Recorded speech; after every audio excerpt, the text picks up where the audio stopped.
That fateful January 27th, 1993, the beekeepers Gabriel Aquino Gonzalez and Jose Sala Sala left at 9:30 in the morning from Montoy to verify their hives. And according to their own statements, it took around 30 to 40 minutes to reach the departure of La Romana since the road was very bad. Both were traveling in a Renault 4F6 van and had not risen to that place. They arrived around 10 o'clock. It was still cold, so it wasn't time to see the hives yet, since they say that the bees behave aggressively during cold weather. So they decided to wait for the sun to heat a little more.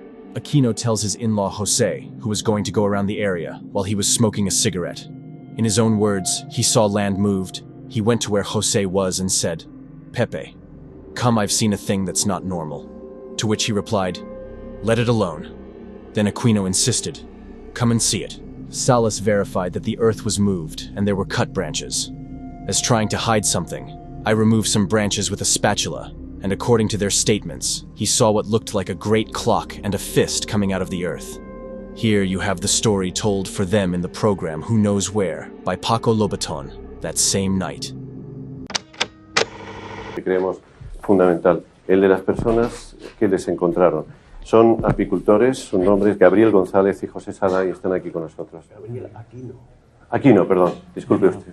Quisiera que nos contaran brevemente, porque estamos ya en el minuto final. Pues ¿Cómo fue el hallazgo? Porque fuimos a las colmenas y al hacer frío, aquí mi consuegro se quedó allí fumando y yo fui a dar un paseo. Y entonces fue cuando vi una cosa rara y que no me gustó, y entonces volví enseguida y se lo dije a Pepe. Digo, oye, sube, que allí hay una cosa muy rara que a mí no me parece bien. Dice, ¿cómo? Dice, déjate estar. Digo, sí, ven y verás. Vi allí algo tierra menea, con aleagas encima secas, y entonces vino él y lo vio. Y tiró para adelante con la... Dígalo usted, ¿cómo lo vio? Una herramienta que llevaba yo de las colmenas, quité unas ramas que vienen allí, unas hierbas secas, y vi el reloj y la mano de la chiquilla. Y entonces ya bajamos al cuartel de la Guardia Civil a dar parte. Y estuvimos todo el día peleando allí para sacar a las chiquillas.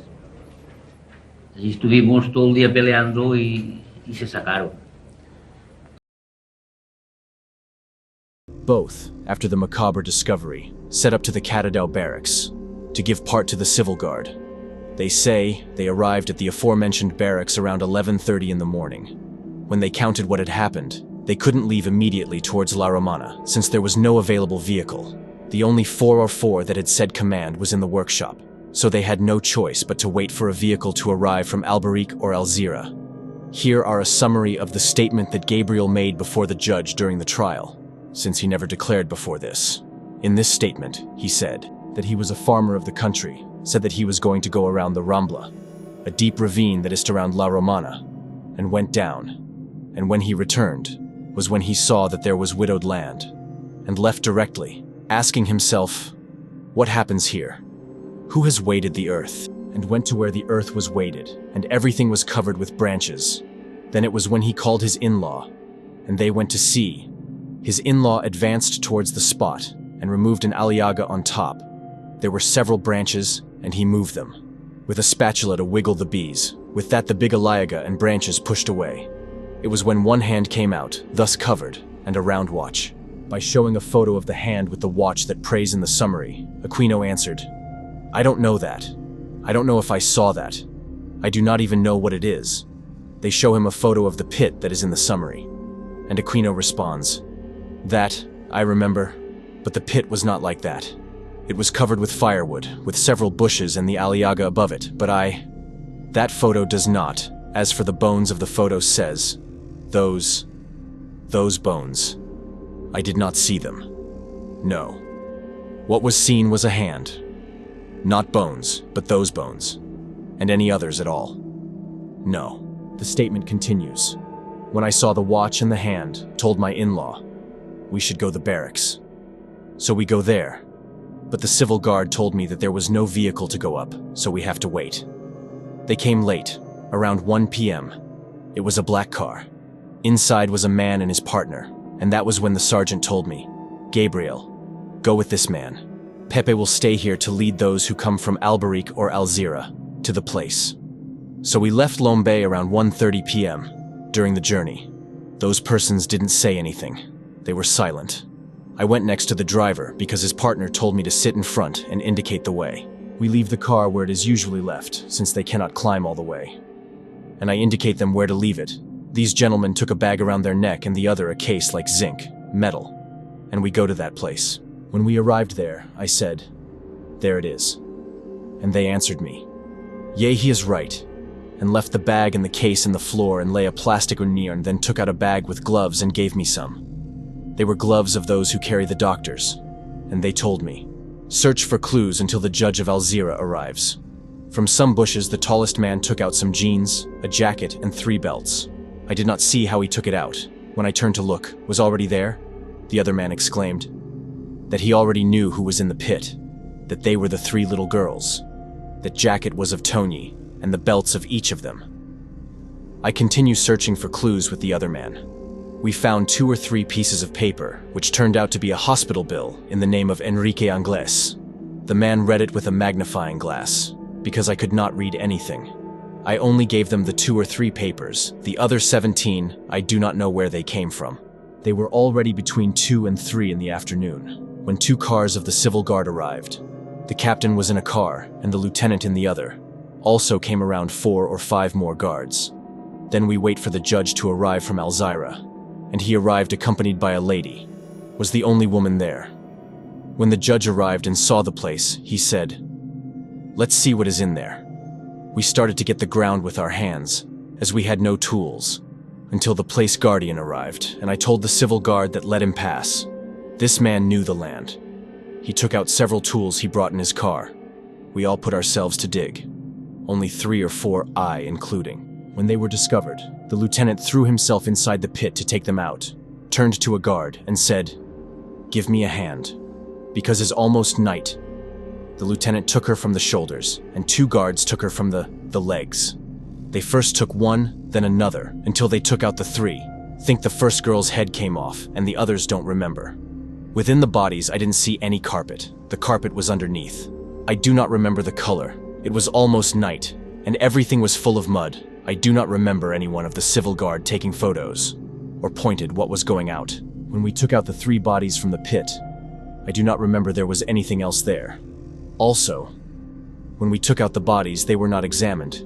They got directly into a sack, and the man in charge of the dead bodies passed it directly into the coffin. At around 6 p.m., the lieutenant told us that we can go home, and the lieutenant take us to town. Now we also have the declaration of his in-law, Jose Sala. Of this, I will omit the parts that are equal to those of Gabriel, not to repeat it, according to Salas. Once they arrive at the barracks, they were asked if they believe that the bodies can be the little girls, to which he says that he does not know, that he only see 1 hand and a watch. He continues to say that they had him in the barracks until 4 o'clock that the judge arrived, because he was with other case in which a man hung himself and could not come before. When the judge arrived, my in-law had already left. The judge said, "Let's go. They will dig up the bodies."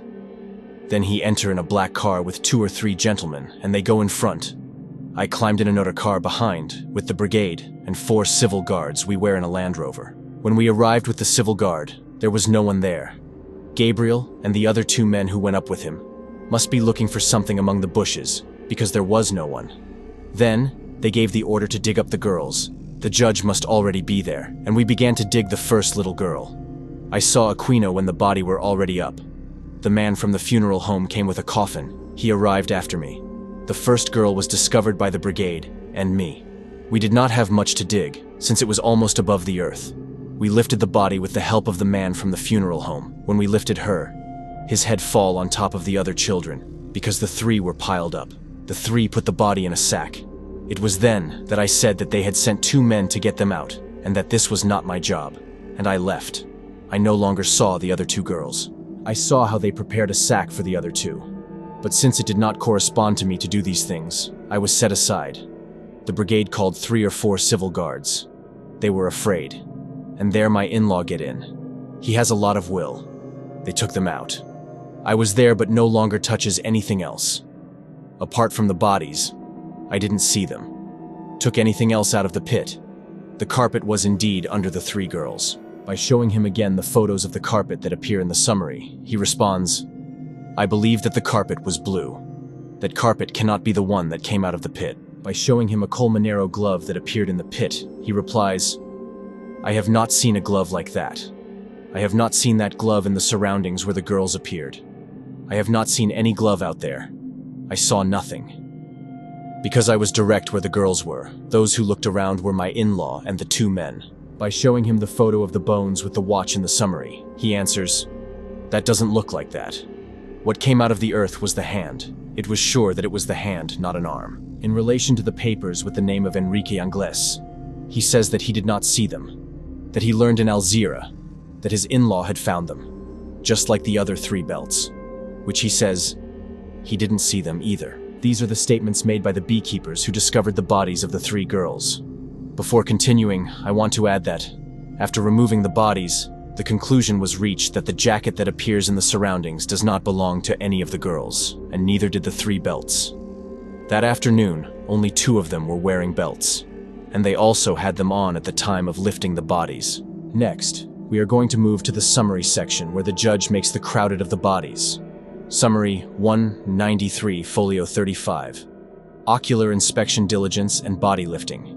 In Tous, on January 27, 1993, and being the approximately 15 hours, the commission of the court composed of Mr. Judge assisted by me, the secretary, and accompanied by the coroner and judicial agent of the service, was established in the place of cars, in order to proceed to the practice of inspection proceedings, ocular and body lifting that come agreed.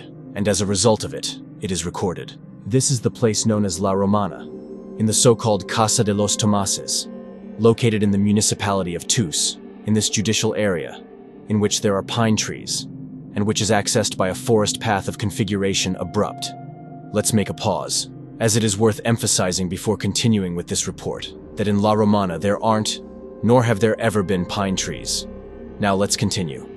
At the end of this road there is an open space with good visibility and flat, located between mountains. In front, one can see a group of hive boxes. On the left, there is an area of tall bushes that is very difficult to access. On the right, there is a flat area between the bushes, a kind of dirt path that you can walk on without difficulty. This space has a square shape. In the upper right corner, a path opens through which you access a rectangular area, where you can see tall bushes, which have been uprooted and placed on a surface of soft earth, which can be seen to have been removed and placed. This surface has to its right a tall tree with bushes and a ravine to the left. Behind it, there is a smooth path with low bushes. On the surface, a protruding hand appears, practically boned in its entirety. We understand that this term is an error, and it must have meant fleshless or without skin, since if we pay attention to what it says, the hand would have had to appear without bones, which, as we see in the photos, is not possible. We continue, with 2 protruding bones and a white watch. In said clock it is seen that it is stopped, and it shows 2:30 p.m. Some fingers have remains of flesh, and others there are only some bone fragments, around, scattered on the surface. The following effects appear: a medium-sized white sock, a denim jacket, brand Liberty, a cotton t-shirt, gray in color with white label, some medium-sized binoculars with a case, a glove, 3 belts, one of them with metallic appliques and the other 2 brown, a bottle of hairspray, a bottle of hairstyling foam, an Antonio machine cassette tape, a box of Zantac brand medications, 2 envelopes of urban medicine, a pair of dark red wool socks, a bottle of Autan, a tube of 1.5 mark hair dye, and an empty can of olives, as well as a video game. There also appears, fragmented into small pieces, a paper that apparently contains a name. By order of His Honor, the security forces present at the event proceed to remove the earth from the place. Once the operation has begun, a white t-shirt appears, with a red and legible exterior, which wraps inside 2 medium-sized stones, which have a circular shape without significant irregularities being seen. A dark green jacket also appears, cut at its edges. 2 wooden trunks appear, one triangular in shape, and the other rectangular in shape, with a rope coiled at one end. Removing the earth appears first. A body. It can be seen that its hands are tied. It has his head detached from the body. A piece appears, apparently of carpet or tapestry, that cannot be removed at that moment. Let us remember at this point several things. The first is, if the hand protrudes from the earth with the watch, how is it possible that when unearthed, it appears tied?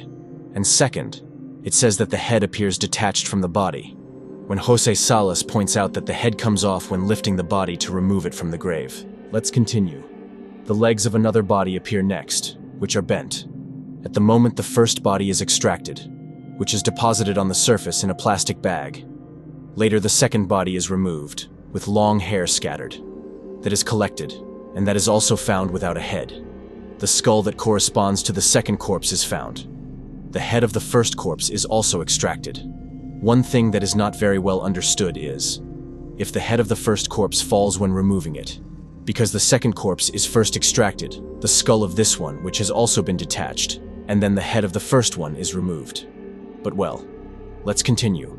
Then the third corpse is extracted, which has a great deformation in the head. We will talk about this deformation in the chapter on the autopsies, so as not to advance events. At this point, the entire carpet that surrounded the three bodies is removed. It is noted that the corpses are fully clothed. By your honors, the forensic doctor is ordered to proceed with an examination, which he carries out immediately, reporting that the first corpse found corresponds to a young woman. The body is fragmented in the upper half of the trunk. This terminology is not understandable either, since cites that the body is fragmented in half, which suggests that said body is split in two, a statement that will later be verified in the autopsies that there is no body cut in half. Let's continue. That its hands are tied, her hips are wide. She is the smallest body. She will measure approximately 5.3. The corpse extracted in second place is also a young woman. The body is ossified. The approximate size is 5.6 centimeters.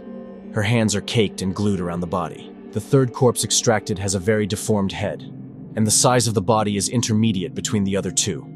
The arms are completely attached to the body. In none of the bodies is there any type of introduction of objects into them, with no blood traces of hemorrhage being seen, which at this time cannot specify the cause of death, which will be done once the autopsy is performed. By your honor, the removal of the bodies is ordered, and the transfer to the Forensic Medical Institute of Valencia, where the autopsy must be performed, by 2 forensic doctors from the Judicial District of Alcásser, 2 forensic doctors from the Forensic Anatomical Institute, and 2 doctors of the Chair of Forensic Medicine of Valencia. The present Civil Guard forces are ordered.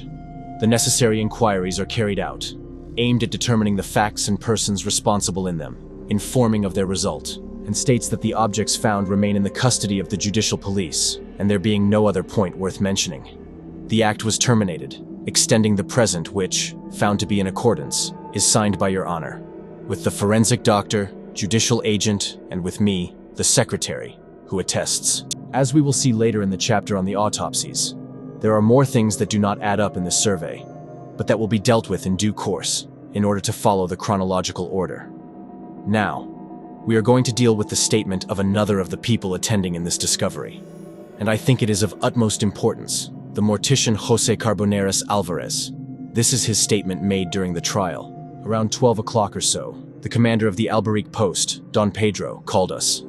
Because it was in Tus district, and I have already gone to collect bodies in Tus before, he only told me that I had to go to pick up a body.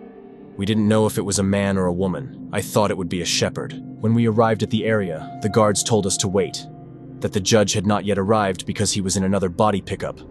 I told my brother to go eat a sandwich. We went and came back, and the judge had not yet arrived. So we waited at the barracks some time more. This man, Salas, the one who found the body, was there, and I asked him, "Are you related to the deceased?" And he answered, "No, sir. I was just there when they were found. I am one of those who found them first, and when we found them, we saw 3 belts there." When I heard that, I just stood still and said, "You are thinking something that I have also thought." And we thought that it might be this thing about the 3 little girls, but he didn't tell me anything else. More civil guard personnel arrived, and they told us that my car could not go up. We were at the barracks until 3 or so, when the judge and everyone from the court arrived. We got in and went up. They didn't tell me that there could be more than 1 body in the site, and when they told me, I asked for some time to get another 2 boxes, but they told me to only take 1 box, so we started to go up. Don't remember how many cars there were. I was behind with Salas, until a point where we stopped and changed said box to a civil guard jeep since it didn't fit. They tied it with ropes, plus all the bags they were carrying. The reason why my car couldn't continue is because it was an inaccessible road, and a normal car couldn't get to the top. When my brother and I arrived, we unloaded the box and the bags, and we went up with the bags. When we arrived at the foot of the grave, everyone who came up from the court was there, and the civil guard, specifically the judge and a girl who accompanied him, who I think was her secretary, then the coroner. Apart from that, there were 2 other gentlemen. Don't know who they were. Also, apart from the 2 gentlemen who found them, was a follower taking photos, civil guard, and the forest guard. They have shovels and all that. What I saw, like everyone else, is the tip of an arm, which I don't know if it was from the front to the back. The watch couldn't be seen or anything. Didn't see the ulna nor the radius bone, just saw the front part. They began to remove the weeds, and that was all they saw. I didn't see the watch until they had removed some from there. Then they started to dig with shovels, not with pickaxes, but with shovels to remove the earth.